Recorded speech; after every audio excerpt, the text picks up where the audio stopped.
Hello everyone, welcome to Comfy Eating. Today, I'm going to share a quick and creamy paneer spread recipe that's delicious, simple and perfect for sandwiches.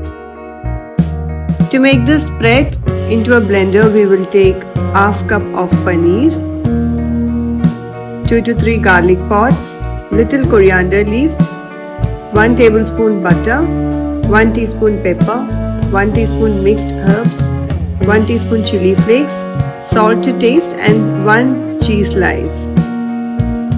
We will blend everything together until it's a smooth paste. And that's it, you've got yourself a flavorful spread that's perfect for sandwiches.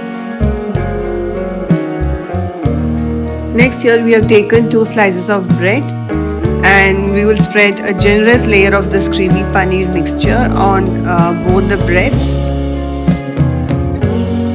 You can actually enjoy it just like this or toast it with a little butter. I'm going to toast it for that extra crunch. So into a pan I'm going to add a little bit of butter and place the sandwich and toast each side until it's golden and crispy. So here's our crispy creamy paneer spread sandwich is ready. These are perfect for breakfast or a quick snack. If you have enjoyed watching this video, please like, share and subscribe. Thank you for watching.